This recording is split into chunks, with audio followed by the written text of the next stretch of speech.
Ha llegado el punto más importante, que es el mensaje de la palabra de Dios con el tema La vida y hechos del profeta Samuel, a cargo del ministro de música Nectalí de los Santos.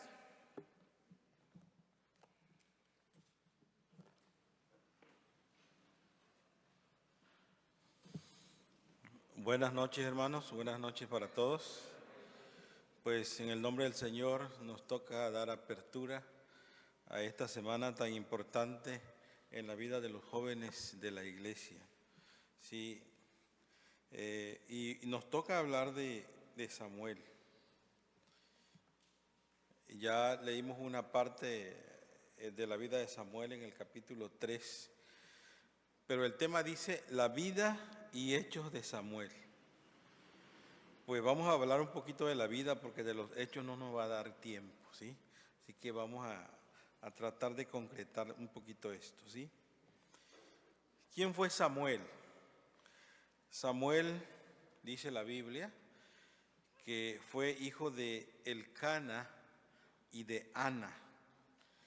Y Samuel nació en respuesta a las oraciones de su madre.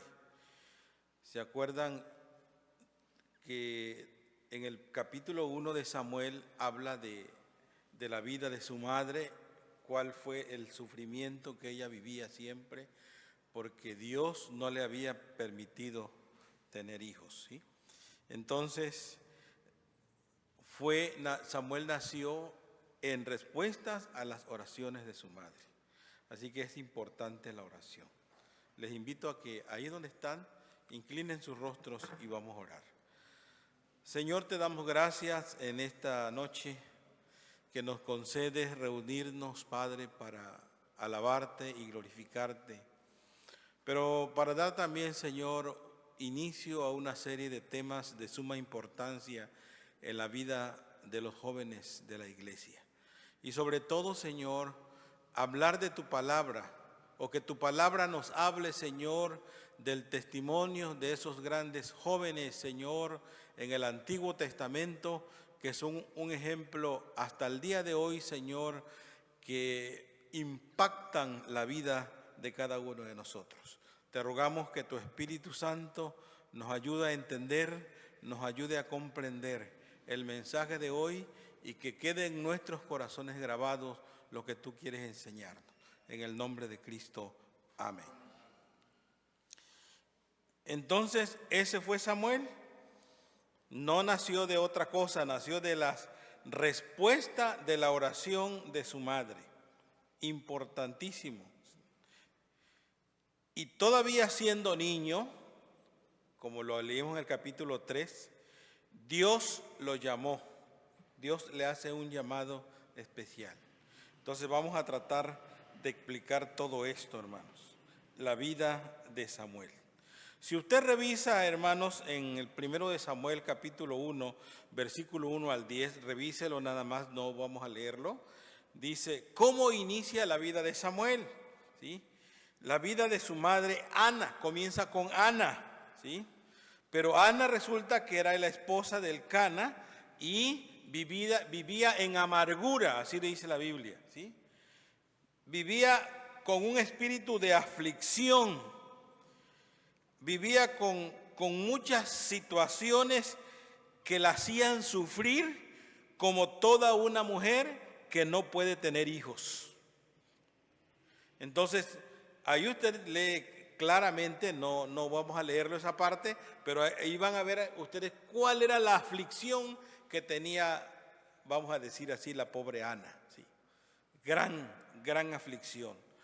Entonces, Ana fue al templo y donde estaba Elí, el sumo sacerdote, y oró y le pidió a Dios. Y ustedes ven ahí la historia, qué fue lo que pensó Elí. No vamos a abundar mucho en eso, pero ustedes leen la historia de que Ana fue y se presentó al templo y derramó su corazón pidiéndole que le diera un hijo. Y Dios se lo concedió, ¿sí? Dios le concede la petición de su corazón, y la petición de su corazón siempre fue un hijo. Yo no sé cuántos padres en el día de hoy de la iglesia, padres aquí en nuestra iglesia, han derramado su corazón ante Dios y le han pedido cuando menos un hijo. Y el Señor le ha mandado 3, le ha mandado 4, le ha mandado 5, porque el Señor ha escuchado tu oración. ¿Sí? Dios entonces le concede la petición del corazón de Ana, ¿sí? Pero hay algo importantísimo que sucedió en la vida de Ana. Ana pidió al Señor, pero la petición fue acompañada de una promesa. Y eso es lo que a veces nosotros nos falla. Le pedimos al Señor, sí le pedimos al Señor, ¿sí?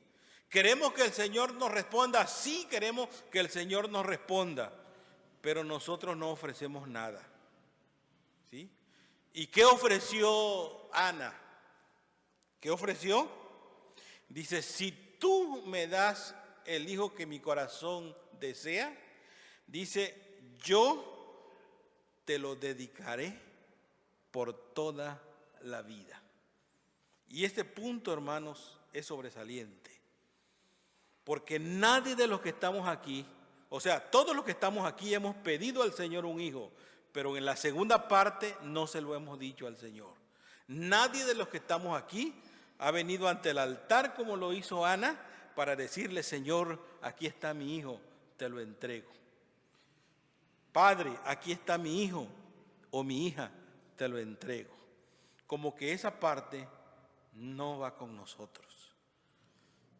Es por eso que la juventud del día de hoy no está donde debía de estar.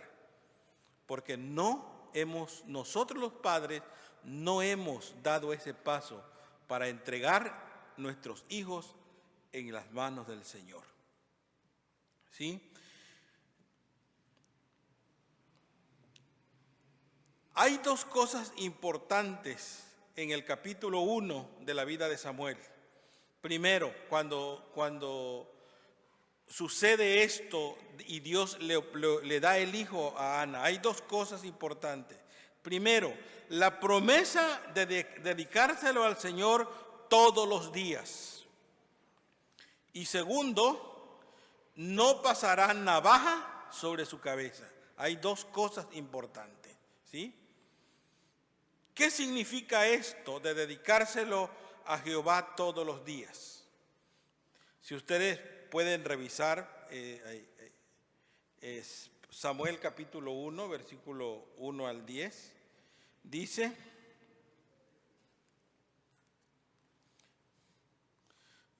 ahí está la relación. Versículo 12, voy a saltar hasta el 12. Mientras ella oraba largamente delante de Jehová, Elí estaba observando la boca de ella. Y vean qué pensó Elí. Ok, en el versículo 17, Elí respondió y dijo, vete en paz, después de que aclararon la situación. Dice, y el Dios de Israel te otorgue la petición de tu corazón, la petición que le has hecho. Y ella le dijo, halle tu sierva gracia delante de tus ojos. Y se fue la mujer por su camino y comió y ya no estuvo más triste. Hay algo que alejó la tristeza, la amargura de esta mujer, fue la promesa que ella le hizo al Señor, ¿sí? Entonces viene lo demás del versículo 20. Y aconteció que al cumplirse el tiempo, después de haber concebido Ana, ya estaba el niño, dio a luz y le puso por nombre Samuel, diciendo, por cuanto lo pedí a Jehová. Después subió el varón Elí, es decir, el esposo, con toda la familia para ofrecer, es decir, fueron al templo para el culto. Pero Ana no subió, sino y dijo a su marido, yo no subiré hasta que el niño sea destetado. ¿Cuánto tiempo puede tardar un niño para destetarse? Las mamás lo saben, 2 años y algunos se pasan hasta 3, ¿verdad? ¿Sí? Ok, vamos a ponerle 3 años. Y entonces, después de ese tiempo, Ana llevó al niño, dice la Biblia, yo no subiré hasta que el niño sea destetado para que lo lleve y sea presentado delante de Dios. ¿Y qué dice ahí? Léanlo. ¿Y qué? ¿Y allí qué? Y allí se quede para siempre. Vamos a suponer más o menos que por ahí de los 3 años, 4 años, Ana llevó al niño al templo y ya no regresó a su casa. Ahí lo dejó completamente porque así fue la promesa. Fíjense bien, subrayen eso, hermanos, porque eso es lo que nos hace falta a nosotros. No es que ahorita vas a traer a tu niño al templo y se lo vas a dejar aquí al guardatemplo. No se trata de eso hoy el día.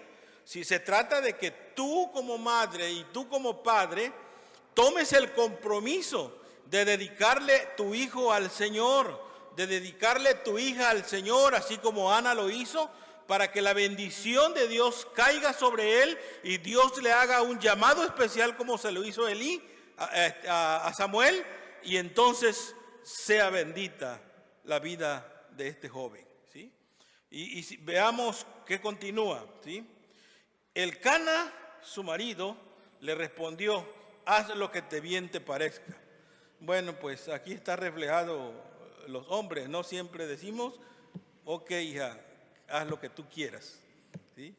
Y entonces pues la mujer hizo lo que ella tenía pensado, ¿sí?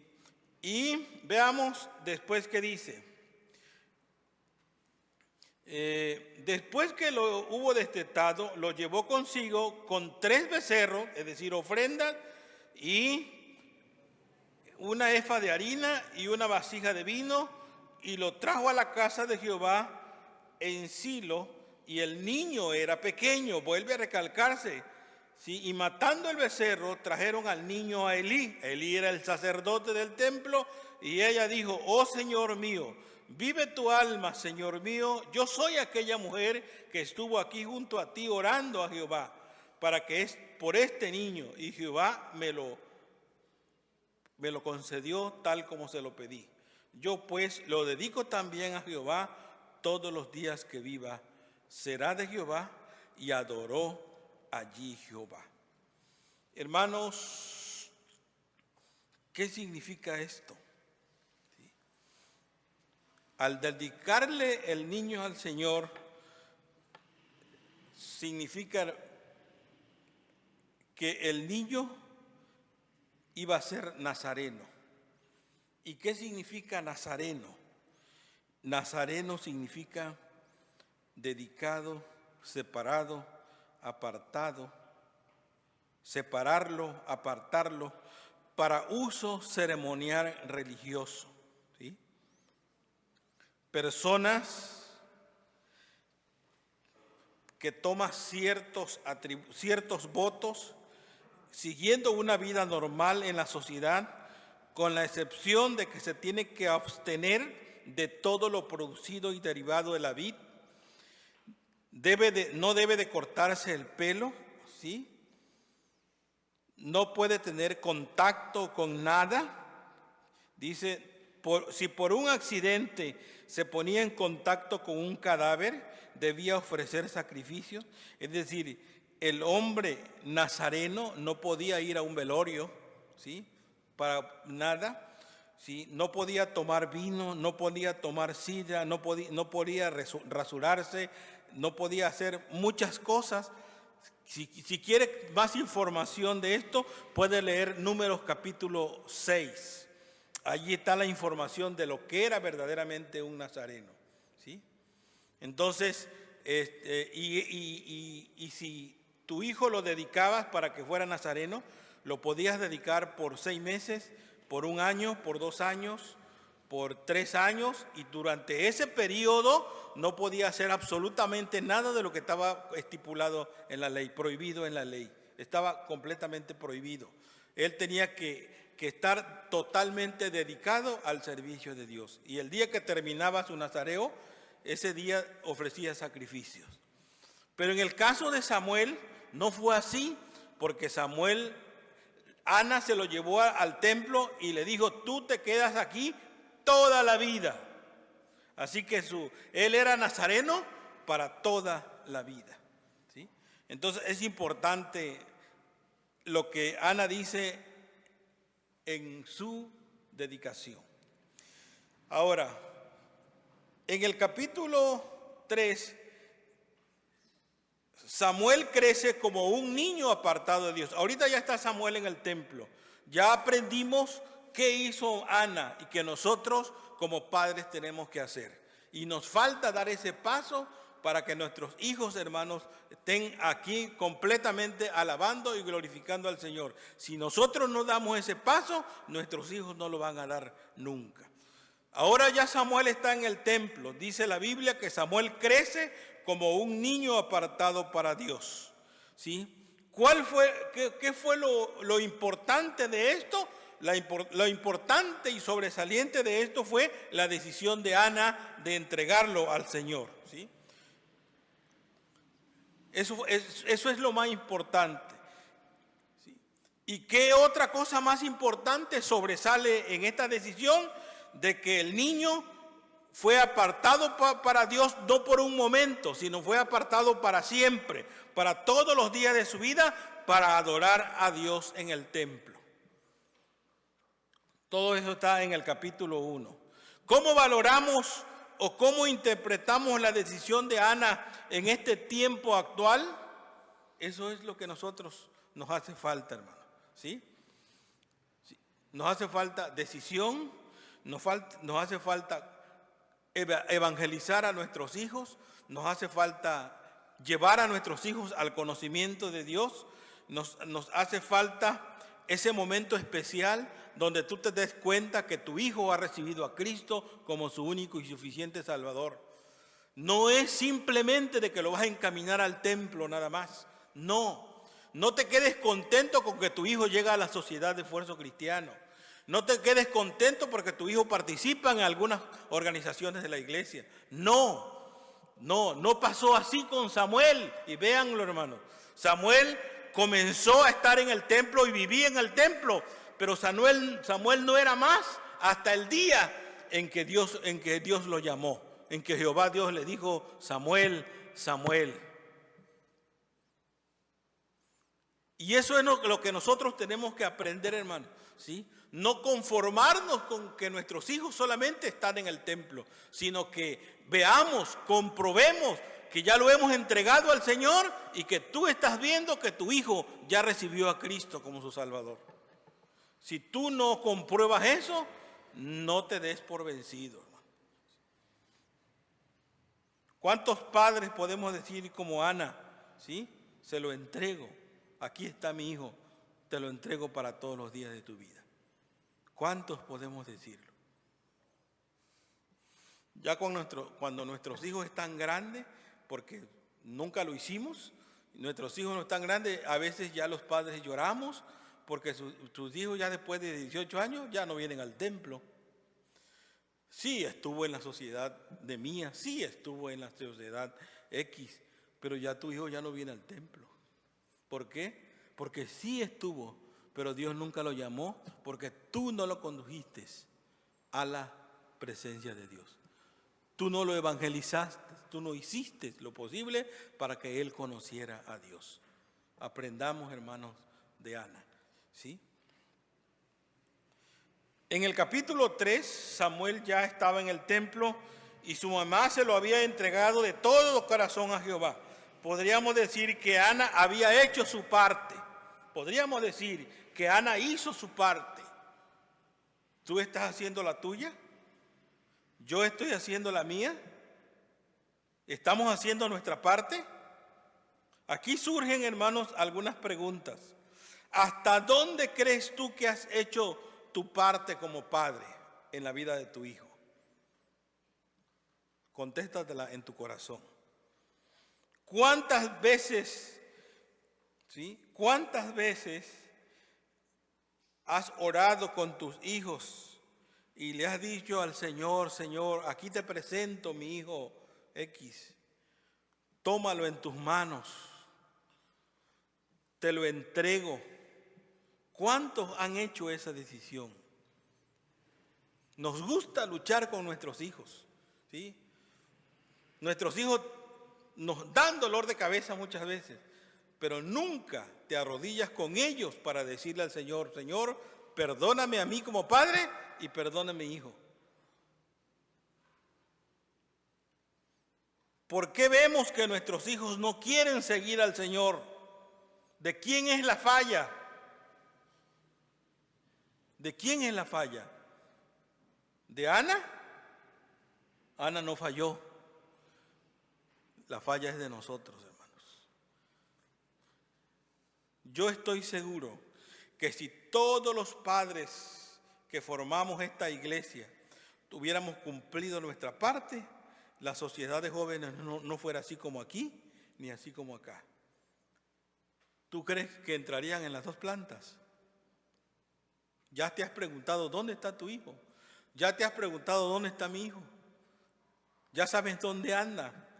¿Ya sabes por qué se salió de la iglesia? ¿Ya sabes por qué no quiere nada con el Señor? Y tú dices, si mi hijo nació en cuna. Sí nació en cuna, hermanos. Pero voy a repetir lo que dijo el doctor Luis Palau en una anécdota que él leyó y lo compartió en su libro. Y dice que evangelizando a un padre, a un hijo, pero los padres eran cristianos, le decían, es que mi hijo es nacimiento de cuna. Sí, pero no porque un carro, no porque se arme en un taller, ya con eso tiene que ser toda la vida carro. Allá afuera se descompone. Y entonces eso es lo que nos pasa a nosotros. Estamos confiados, pero sumamente confiados, de que como nuestros hijos nacieron en cuna evangélica, ya lo tienen todo. Y no es cierto, hermanos. Tienen que conocer al Señor. Tienen que conocer a Cristo como su único y suficiente Salvador. Entonces sí hay varias preguntas ahí que hay que contestarnos, hermanos. ¿Por qué nuestros hijos hoy a veces no quieren nada con el Señor? Aquí tenemos jóvenes que están entre 15, 16, 17 y 18. Ya que tengan 19 y 20 y véanlos bien, ya no van a estar aquí. Véanlos bien porque ya no van a estar aquí, hermano. ¿Sí? Hay que orar por ellos. Padres, ¿tienes un hijo aquí? Hay que orar por ellos. Tómalo de la mano y ven a los pies del Señor con tu hijo, para que el enemigo no te gane la batalla. Vamos al capítulo 3 que ya leímos. El llamado específico de Samuel. Y voy a mencionar aquí al menos 1, 2, 3, 4, 5, 6 cosas aquí en el llamado específico de Samuel. ¿Sí? Ya leímos todo el capítulo, ya sabemos que cómo le llamó Dios a Samuel. Samuel se equivocaba porque pensaba que era Elí el sacerdote que lo hablaba, ¿sí? Y Elí le dije, mira, cálmate. Elí sí ya sabía, ya se imaginaba qué estaba pasando. Pero Samuel le dice, ¿sabe qué? Vete y acuéstate nuevamente. A la 1 y a las 2 y a la vez que viene, ya Elí lo instruye y le dice, mira, vas a hacer esto y esto. Y exactamente así lo hizo. Y haciendo eso, Samuel platicó directamente con Dios. Fíjense bien, cuando tú le contestas al Señor, cuando tú te entregas al Señor, joven, hermano adulto, cuando tú conoces a Dios, así como lo conoció Samuel, lo llamó, y tú le dices, Señor, heme aquí estoy, Señor, listo para servirte. Entonces platicas con Él, lo conoces y tu vida cambia. Fue un llamado, número 1, personal. No necesitó de otra persona. Fue un llamado personal. Dios le habló directamente al corazón a Samuel. Número 2, conoció a Dios en ese momento. Samuel conoció a Dios en ese momento. ¿Cuántos años tendría? La Biblia no nos dice cuántos años tendría, pero yo calculo que tendría unos 9 años o unos 10 años de edad aproximadamente, ¿sí? Experimentó el carácter de Dios en un momento, porque la plática que tuvo con Samuel no fue para decirle: oye, hijito, qué bonito que tu mamá te haya entregado aquí, qué lindo, qué precioso. ¿Y no te acuerdas de tu papá? ¿Te quería? ¿No te acuerdas de tu mamá? ¿No te acuerdas los pastelitos que te hacía tu...? No, no platicó de eso, ¿sí? Lo que platicó Dios con Samuel fue de su carácter de justicia que iba a aplicar a la vida de Elí, porque los hijos de Elí se volvieron un desastre, y era el pastor de la iglesia, era el sumo sacerdote, y no lo perdonó el Señor. Más adelante leen en la historia qué le pasó a los hijos de Elí, porque desobedecieron, porque hicieron cosas contrarias a lo que su papá predicaba en la iglesia, ¿sí? Entonces, él conoció en ese momento el carácter de Dios. ¿Quieres conocer a Dios? Tienes que conocerlo personalmente, tienes que estudiar su palabra, tienes que discernir el carácter de Dios, tienes que darte cuenta cuál es la voluntad de Dios para contigo joven, para contigo en la primaria, para contigo en la secundaria, para contigo en la prepa, para contigo en la universidad. ¿Quieres saber cuál es la voluntad de Dios? Ahí está revelada. Conócelo.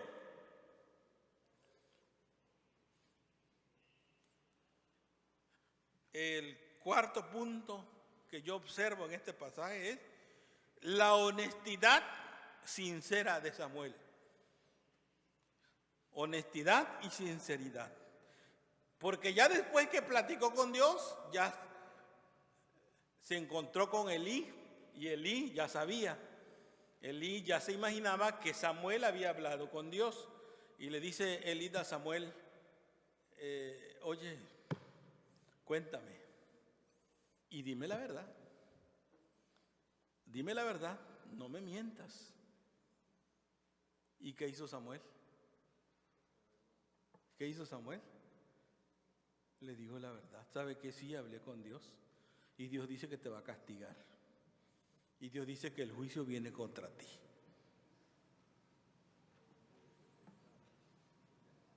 Vean la honestidad y la sinceridad de Samuel, un niño de 10 años. Le preguntas ahorita a un niño: oye, ¿qué pasó allá? Ve, dime, cuéntame. No te dice la verdad. Y es el que llega a la iglesia, ¿sí? No te dice la verdad. Pero ¿de dónde crees que viene todo este antecedente? ¿De dónde crees que viene? De la casa. Porque sabe que papá no dice la verdad, sabe que mamá no dice la verdad, ¿sí? Sabe que hay muchas cosas ahí que no son verdad, y entonces él fácilmente se escuda y nunca va a decir la verdad.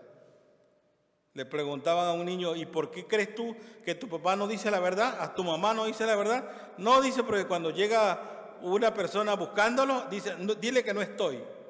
Simplemente con esa sinceridad. No está y sí está. Entonces, Samuel fue honesto y sincero desde pequeño, ¿sí? Número 5, Samuel creció, y hay algo que puede subrayar ahí en el versículo 19 del capítulo 3. ¿Lo pueden leer? La última palabra que dice: y Jehová, ¿qué dice? Estaba con él. Ay, hermanos,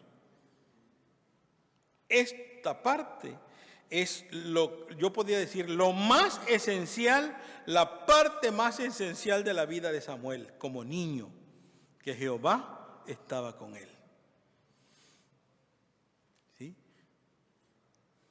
¿Cuántos de nosotros podemos decir lo mismo? Ahorita que están jóvenes, que tienen 10, 12, 14, 16, 17 años, ¿Jehová está contigo?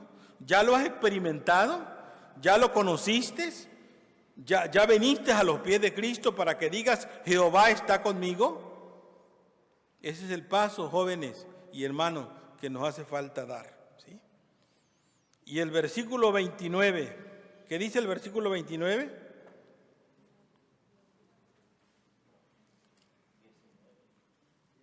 19, perdón.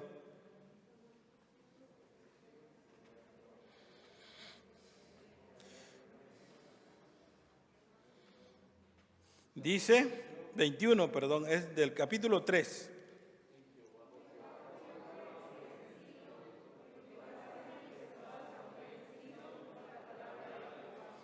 Jehová volvió a manifestarse en la vida de Samuel por la palabra de Jehová.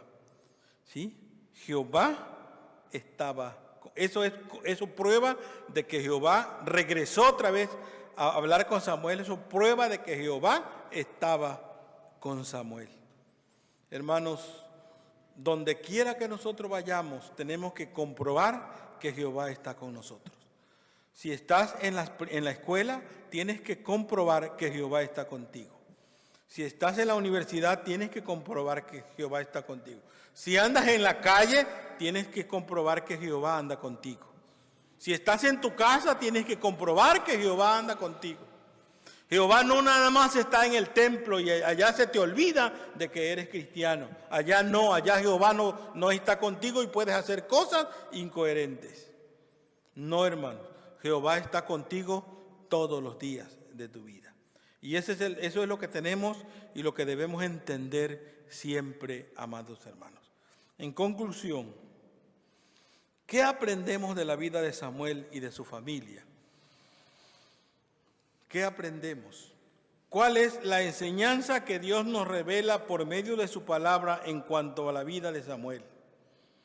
Aprendemos la vida de consagración de Samuel, aprendemos la vida de honestidad y de sinceridad de Samuel, aprendemos la forma en que Dios se manifestó a Samuel, en que Samuel conoció a Dios, aprendemos que Dios hace un llamamiento especial, ¿sí? Y que te lo puede hacer a ti hoy, te lo puede hacer a ti cualquier momento y que tú tienes que estar dispuesto a responder, ¿sí?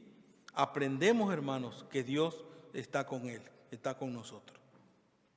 Es necesario que los padres de la iglesia de hoy hagan un compromiso con Dios como lo hizo Ana.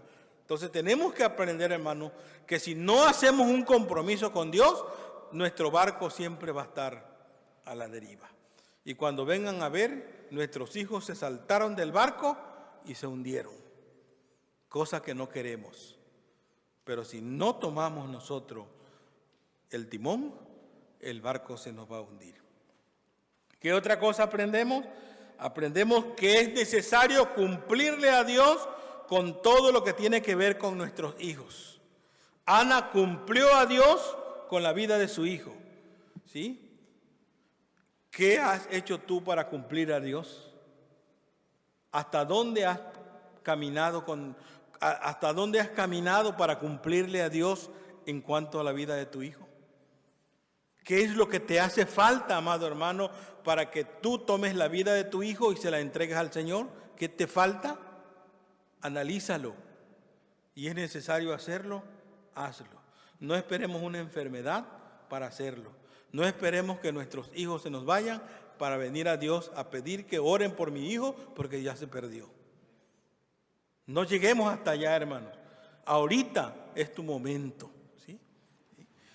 ¿Qué más aprendemos? Aprendemos a preparar a nuestros hijos espiritualmente para que Dios les hable, para que Dios lo use y se consagren más a su servicio.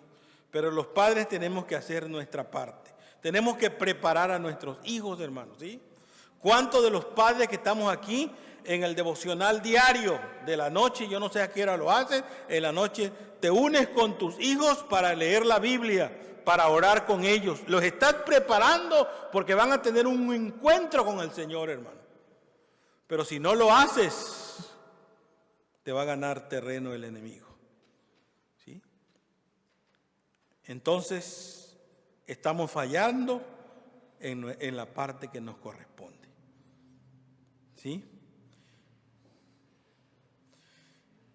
Y dice el versículo 19 del capítulo 3. Y Samuel creció, y Jehová estaba con él, y no dejó caer a tierra ninguna de sus palabras. todo fue buen testimonio.